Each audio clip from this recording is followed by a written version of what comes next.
श्रीराम समर्थ. सद्गुरू श्री ब्रह्मचैतन्य गोंदवलेकर महाराज यांचे प्रवचन. दिनांक 14 नोव्हेंबर. प्रपंच भगवंताचा आहे असे जाणून करावा. हे जे सर्व जग दिसते त्याला कुणीतरी नियंता आहे असे तुम्हाला वाटते का? एखाद्या नास्तिकाला विचारले की हे जग कोणी निर्माण केले, तर तो काय सांगेल? तर पंचभौतिक तत्वांपासून याची उत्पत्ती झाली. पण ही तत्वे कुणी निर्माण केली त्यावर तो सांगेल ते मात्र काही कळत नाही. पण जे कळत नाही त्यालासुद्धा कुणीतरी करता असलाच पाहिजे. म्हणून देव नाही हे कोणालाही म्हणता येणार नाही. जिथे सध्या वस्ती नाही तिथेही मंदिर बांधलेली आपण पाहतो. आणि ती कुणी बांधली याचा तपास करू लागलो असताना बांधणारा कोण हे जरी समजले नाही तरी ज्या अर्थी ती आहेत त्या अर्थी त्यांना कुणीतरी बांधणारा आहेच. म्हणून काय की जगाचा कुणीतरी करता हा असलाच पाहिजे. तो कोण हे आपल्याला समजत नाही इतकेच. आपण संसारात वागतो त्याप्रमाणे मुले खेळात खेळ थाटतात, खेळात लग्न लावतात, त्यांचा सर्व सोहळा करतात, बाहुलीचे सर्व संस्कार ती करतात.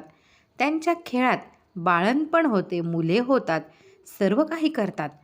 पण त्यांना कुणी घरात हाक मारली म्हणजे खेळ टाकून तशीच धावत जातात.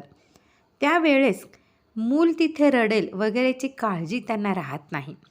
असेच आपण संसारात वागावे.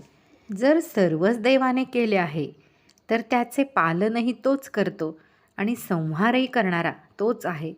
तर मग आपल्याला तरी त्याने दिलेल्या संसारात काही बरे वाईट झाले म्हणून सुखदुःख मानण्याचा काय अधिकार आहे? समजा आपण एक घर भाड्याने घेतले आहे, त्याचे आपण बरेच वर्ष भाडे भरतो आहोत.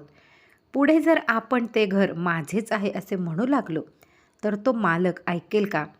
तो काहीही उपायाने आपल्याला घरातून काढून लावील की नाही? तसेच आपले प्रपंचात झाले आहे. जो प्रपंच आपल्याला त्याने भाड्याने दिला आहे तो आपण आपलाच म्हणून धरून बसलो.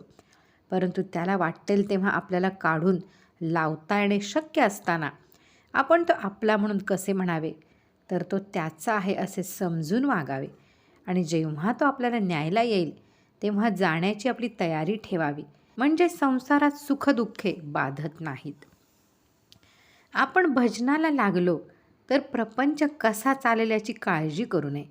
भजनाला लागल्यावर तुकाराम महाराजांच्या सारखे झालो तर वाईट काय?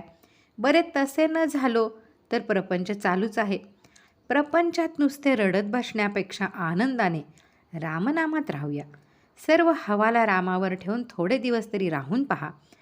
मन खास चिंतारहित होईल, पूर्ण निष्ठा उत्पन्न होईल. आजचे बोधवचन. हे सर्व विश्व व अखिल प्रपंच ईश्वराचा आहे. प्रपंच ज्याचा आहे त्यास तो देऊन टाकून आपण मोकळे व्हावे. जानकी जीवन स्मरण. जय जय राम.